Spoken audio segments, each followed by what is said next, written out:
Hello নমস্কার বন্ধুরা, আমরা তোমাদের থার্ড সেমিস্টারের ইংরেজির যে প্রোজ আছে, প্রথম pros the night train at Deoli, Ruskin বন্ডের লেখা, সেটার পুরো ফার্স্ট ভিডিও আমরা পুরোপুরিভাবে আলোচনা করে দিয়েছি।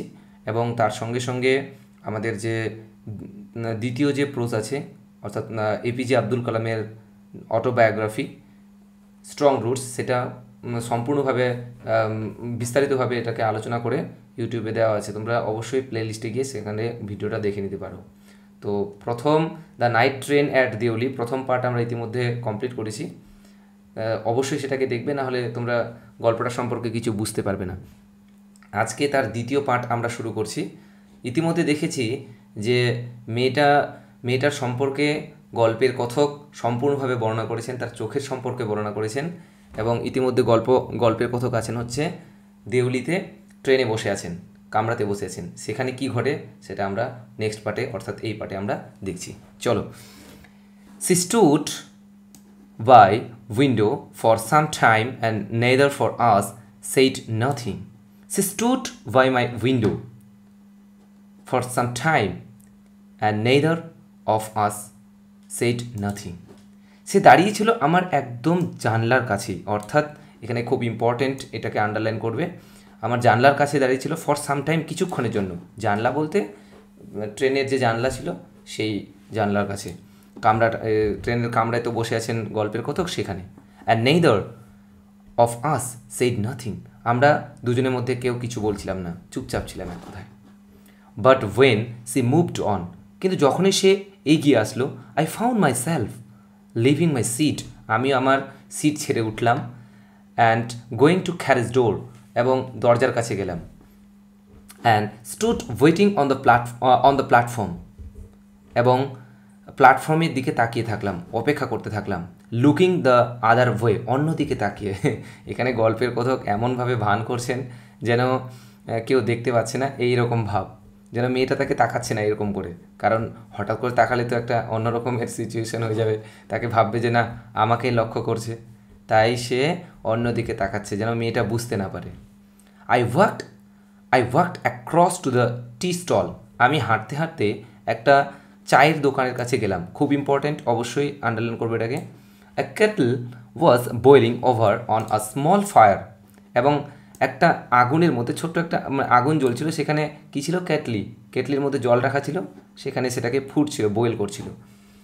এটাকে ইম্পর্ট্যান্ট আন্ডারলাইন করবে যে কেটলিটা কোথায় ছিল এবং কী হচ্ছিল সেখানে, তার মধ্যে কী ছিল। বাট দ্য ওনার, কিন্তু ওই যে দোকানের যে মালিক, ওনার অফ দ্য স্টলের যে মালিক, ওয়াজ বিজি, কিন্তু সেই সময় তিনি কী ছিলেন, ব্যস্ত ছিলেন।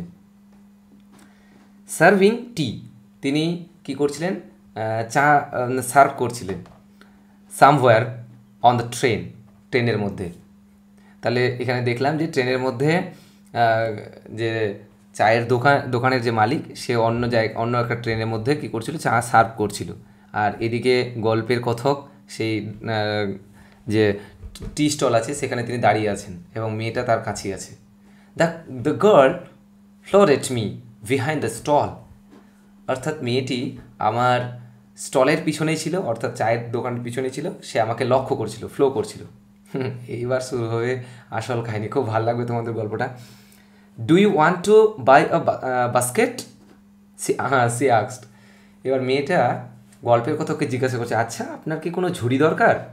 দে আর ভেরি স্ট্রং, এগুলো কিন্তু খুবই শক্তিশালী। মেড টু দ্য ফাইনেস্ট কেন, একদম খুব ভালো বেত দিয়ে তৈরি, কেন মানে বেত। এইবার উত্তর দিচ্ছে, গল্পের কথা উত্তর দিচ্ছে, no no no, I said I don't want a basket, না না আমার কোনো ঝুড়ি দরকার নেই। We stood looking at each other for what seemed a very long time.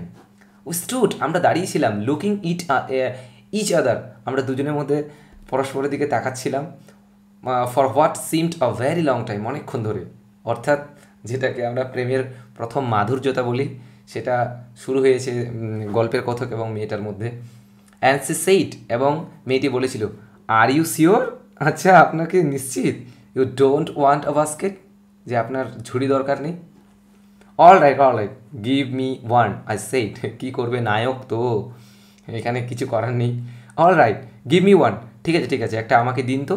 I said, গল্পের কথক বলল।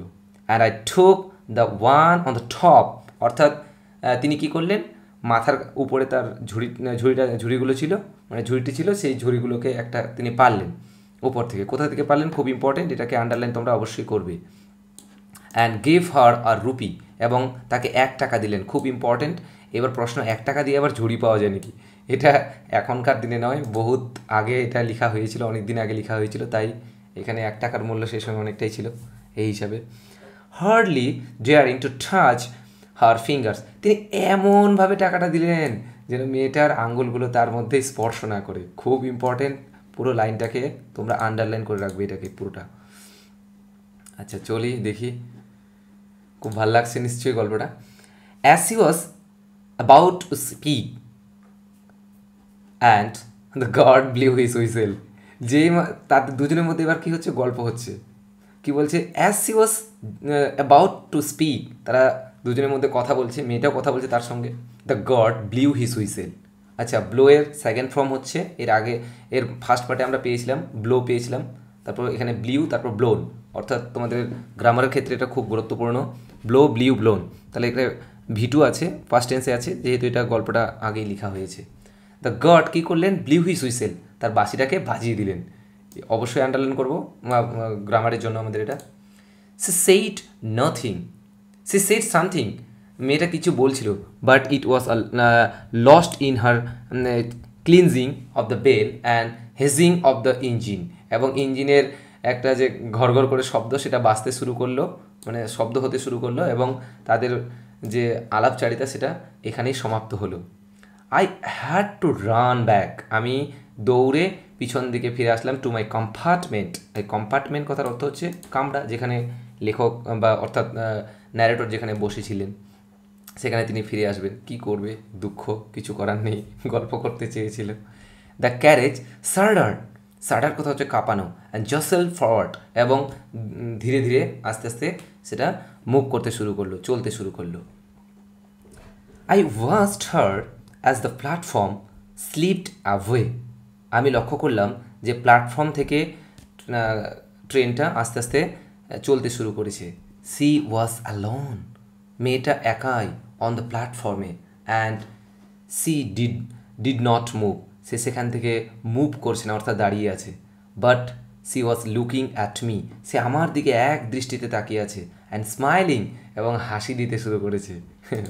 কত সুন্দর না দৃশ্যগুলো, দৃশ্যটা একবার কল্পনা করবে, দেখতে পাবে যে সত্যি একটা না পাওয়ার বেদনা কতটা গভীরতা প্রদান করে, সেটা আমরা এখানে দেখতে পাচ্ছি। যাই হোক, নায়ক তো সহ্য করবে, কিছু করার নেই।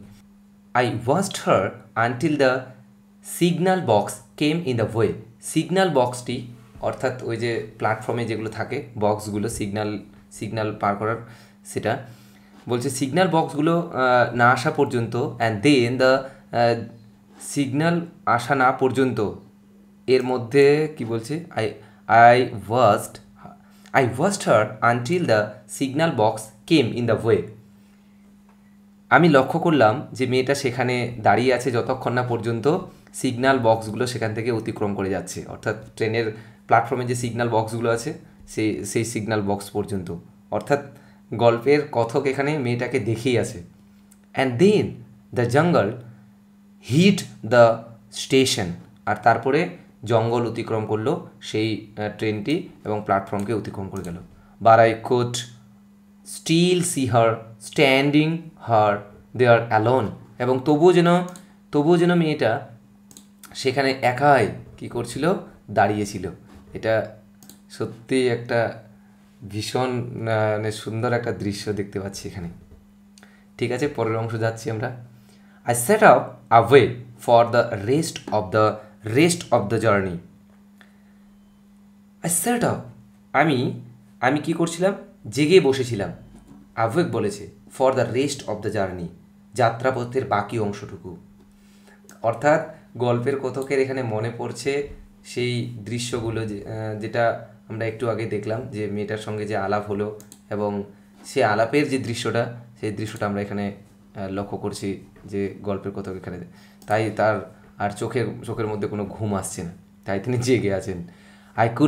I could not read my mind of the picture of the girl's face and her dark, smooth darling eyes. বলছে I could not read my mind, আমি আমার মনকে বোঝাতে পারছি না, of the pictures of the girls face, মেয়েটার যে মুখের যে এত সুন্দর একটা চিত্র, সেই চিত্রটা যেন তিনি মন থেকে ভুলতে পারছেন না।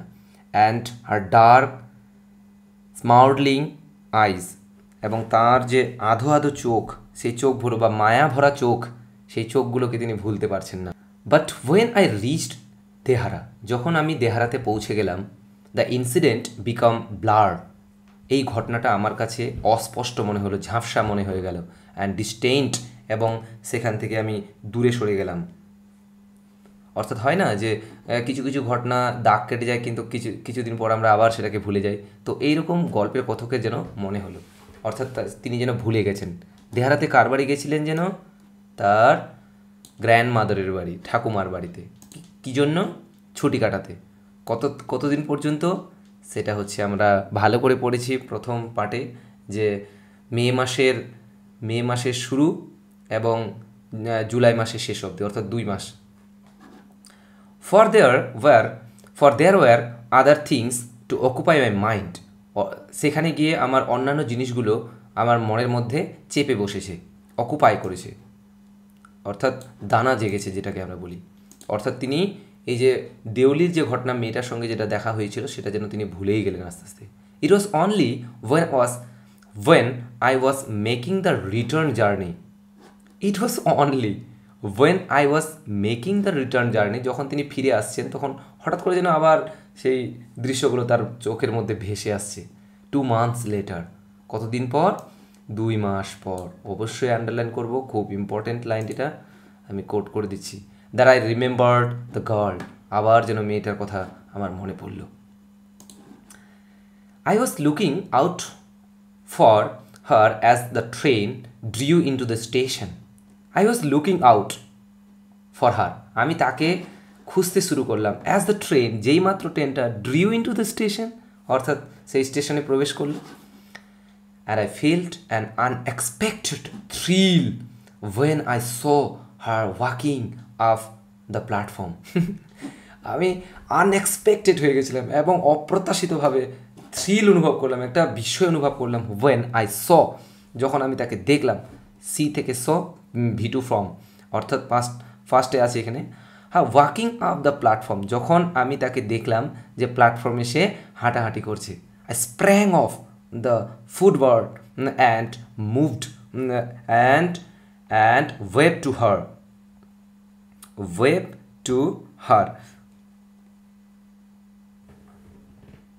I sprang off the footboard. I sprang off the footboard. আমি লাফিয়ে যেন পাদানিতে একদম লাফিয়ে সেখান থেকে ছুটে আসলাম। স্প্র্যাং মানে লাফানো, আর ফুটবোর্ড কথার অর্থ হচ্ছে ওই পাদানি যেটাকে বলা হয়। অ্যান্ড ওয়েভ টু হার, এবং তাকে হাত নাড়াতে শুরু করলাম। কেন করবে না? হঠাৎ করে দেখা হয়েছে, আবার দুজনের মধ্যে মিলন। অর্থাৎ এখানে দেখতে পাচ্ছি দুটো মানে ভালোবাসার দ্বিতীয় মুহূর্ত যেটা শুরু হয়েছে দুজনের মধ্যে। যাই হোক, গল্পটা সত্যি মজা লাগছে, এটা অত্যন্ত আনন্দ লাগছে গল্পটা। তোমাদের কেমন লাগছে অবশ্যই কমেন্টে জানাবে। I was looking out of her as the train during the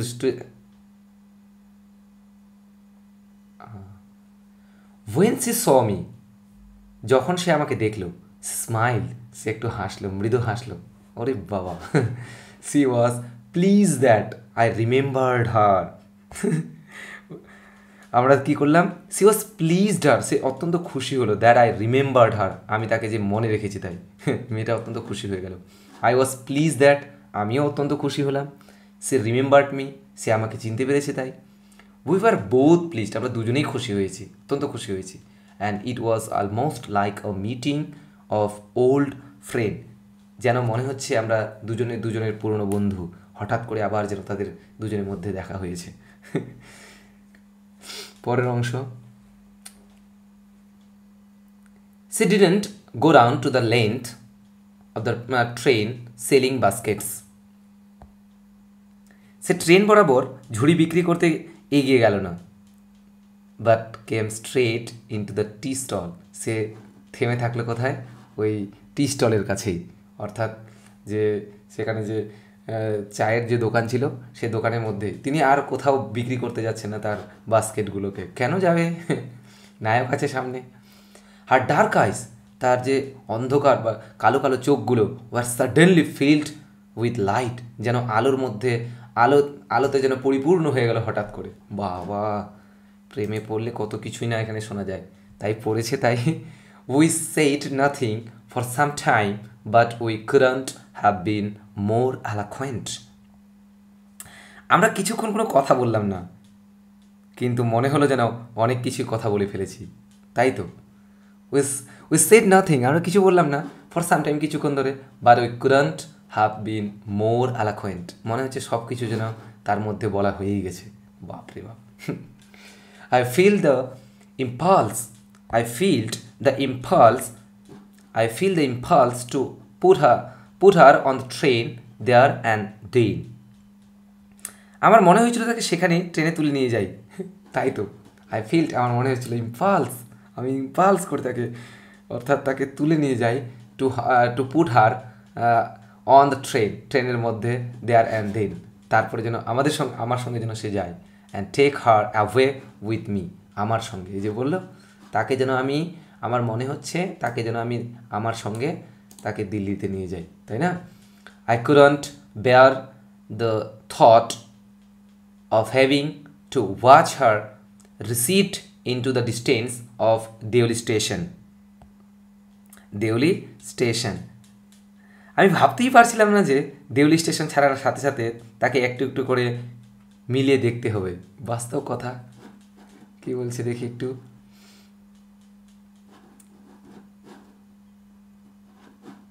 I couldn't bear the thought of having to watch her recede into the distance of Deoli station. তাই তো, দেউলি স্টেশন ছাড়ার সাথে সাথে আমরা যেন একটু করে মিলিয়ে যেতে থাকলাম। I took the baskets from her hand and pulled them down to the ground. Oh my God! আমি তার হাতে ঝুড়িগুলো নিলাম এবং সেগুলো মাটিতে নামিয়ে রাখলাম। রাখবেই তো, তাই না? কোথায় গেল? She put out her hand for one of them. আরে বাপ, সে তার হাতটা আমার কাছে দিল, and I caught her hand, আমি তার হাতটাকে চেপে ধরলাম, অ্যান্ড হেল্ড ইট, এবং চলতে শুরু করলাম, ধরে থাকলাম এক কথায়। I have to go to Delhi, I said. এই ডাইরেক্টর বলছে I have to go to Delhi, অর্থাৎ আমাকে কোথায় যেতে হবে? দিল্লিতে যেতে হবে, কারণ কথকের বাড়ি দিল্লি, এবং তিনি ঘুরতে এসেছিলেন কোথায়? তার ঠাকুমার বাড়িতে, দেহারাতে। সেখানে তার 30 মাইল আগে একটা ছোট্ট স্টেশন দেউলি, সেই দেউলির মধ্যেই কথা হচ্ছে। তাহলে গল্পের কথককে তো বাড়ি যেতে হবে, নাহলে তো ঝাড় খাবে সে। সি নরেড, সে মাথা নাড়লো একটু, ঠিক আছে, কষ্ট হচ্ছে। I do not have to go anywhere, আমাকে তো কোথাও যেতে হবে না। এই যে গল্পের কথক যখন বললো যে আমাকে দিল্লি যেতে হবে, মেয়েটা বলছে ঠিক আছে, মাথা যাচ্ছে, আমাকে কোথাও যেতে হবে না। The guard blew his whistle for the train to leave, and how I hated the guard for the doing that. The guard blew his whistle, এত রাগ উঠে গার্ডের উপরে। গার্ড কী করলো? তার বাঁশি বাজালো, for the train and leave, এবং ট্রেনটা যেন ছাড়তে শুরু করলো। And how I had it, আমি কতটা যে তাকে ঘৃণা করতে শুরু করলাম, কাকে? দ্য গার্ডকে, ফর ডুইং দ্যাট, এটা করার জন্য। হবি তো, এতক্ষণ ধরে একটা সুন্দর মুহূর্ত ছিল, গার্ড খালি বাঁশি বাজায়, বিরক্তকর, এত সুন্দর মুহূর্তে ছিলাম আমরা।